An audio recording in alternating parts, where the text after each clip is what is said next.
Hi, you're watching Dante's Boxing Nation. Woo!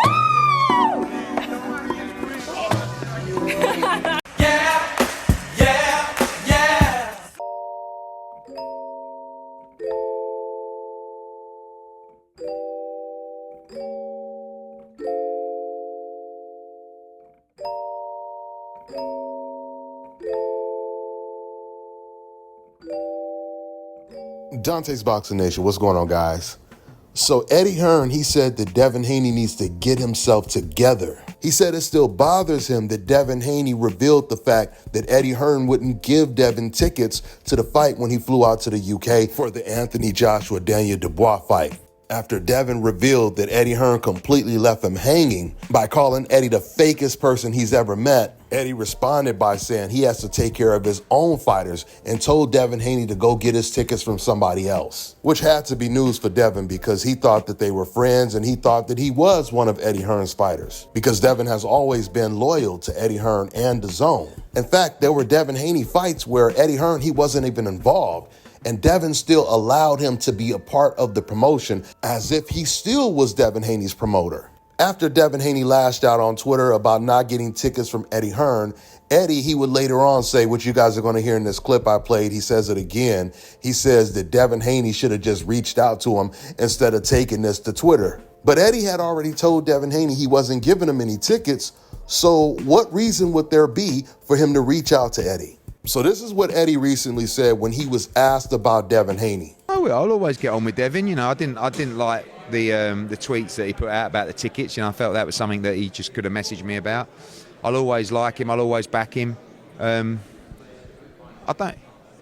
needs some guidance, in my opinion. And this is only my opinion. This is not a criticism of him, but I just feel like sometimes you need someone that knows the industry inside out, like the back of their hand. And Bill's done an amazing job for Devin. But you need firepower. Do you know what I mean? And I think Devin really needs to get himself together, get a fight scheduled. Do you know what I mean? Look, everyone's talking about the potential Ryan Garcia fight. Well, I mean, potential. What's that? May, June, July? And in my opinion, he needs another fight before he goes into a big fight. So if I'm Devin Haney right now, I'm scheduling my fight. Now, whether that's in Vegas, whether that's... You know, he's a big name still. You know, I know he had the defeat, or not the defeat against Ryan Garcia, but, you know, he's still a big name in the sport. And for me, I would be getting that date locked in and coming back with a bang, with a big show, and then setting myself up for a massive fight next summer, maybe against Ryan Garcia or anyone else. Okay, so what we now know is Devin Haney, either he has no scheduled or no type of planned fights coming up anytime soon, or he's just not working with Eddie and he's working with another promoter and he's working on a fight. But either way, I don't think we're going to hear an official announcement anytime soon. We know that there was talks that Devin Haney was going to fight against Liam Paro, and that was the fight that Eddie Hearn wanted to originally make.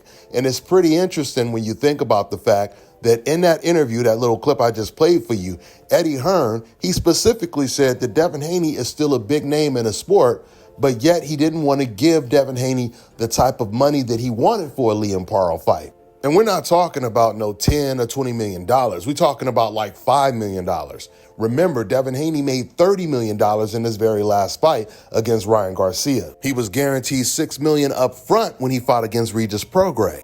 I asked you last week about Devin Haney, who I spoke to, and he said he's open to a Liam Paro fight in Australia if the numbers make sense. That was about a week ago. Have things changed at all Not since really, then? no. I mean, ultimately, when Devin says if the numbers make sense, that basically means the fight's not going to happen. Because in Devin's mind, you know, Devin's in a really interesting spot. Like, without Riyadh season, I don't know. Like, if I'm Devin Haney, I have to come back in almost like a bit of a confidence-building fight. He might not like that term, but that if I was representing him and guiding his career, that's what I'd be doing. And the money for a confidence-building fight probably don't really get him out of bed. And I think with Devin, sometimes you've got to strip it back a little bit and just work on, you know, go back to basics and say, I need to kind of rebuild a little bit now. the biggest, or one of the biggest fights in boxing is Devin Haney against Ryan Garcia, rematch. He cannot go into that fight without having a confidence booster, in my opinion. But it's very difficult to get a confidence booster and get 4 million in having it. Do you know what I mean? So he almost needs to sit back and take $1 million. Okay, so if you listen to what Eddie Hearn just said in that clip, then you understand why Devin Haney does not have a fight scheduled, or he's not negotiating with Turki Al-Sheikh. At least not Turki Al-Sheikh. He had actually already offered Devin Haney a 2-fight deal that included a fight with Teofimo Lopez, but Teofimo Lopez, he turned down the fight, saying that he wasn't ready to fight Devin Haney.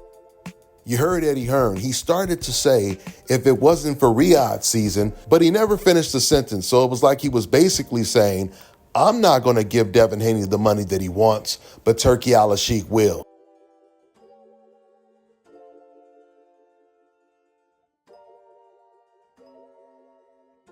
We know that Devin Haney is suing Ryan Garcia right now, and the fact that Eddie Hearn is saying Devin Haney needs to just take $1 million and forget about $4 million, that's actually going to support Devin Haney's case in the lawsuit, because Ryan Garcia cheating has contributed to these low purses that Devin Haney is being offered now. So in conclusion, we don't really know what Devin Haney is planning next, but I highly doubt he's going to come back and take a fight for $1 million. With that being said, I'm going to wrap this video up. That's all I got for now, guys. I'm on to the next one. All right, now check this out, guys. If you're looking to repair eczema scars, burns and bruises, dark spots and blemishes, Fever blisters, diabetic ulcers. this right here is the perfect product for you guys. It's called Elo Diki Face and Body Oil. Athletes and top-ranking boxers, they're also using it after training to reduce swelling, inflammation, and to ease the pain. So get yours today. Go to elodiki.com. Like them on Facebook and follow them on Instagram. Let me tell you guys about Issa Israel Law Firm. It is a full-service legal practice based in Denver, Colorado, an emerging hub for combat sports and high-altitude training. If you're a fighter inside or outside of the ring and you need a law firm you can trust to fight for you, visit thefighterfirm.com or email help@iilawfirm.com. Legal representation is usually limited to plaintiffs or defendants in Colorado, but iFirm can help anyone in the world with trademarking their business name, logos, and U.S. immigration issues. This brother has been my attorney for a while and helped guide me through all kinds of business and civil issues, so make sure you guys go to thefighterfirm.com. Screaming fans move on. I am.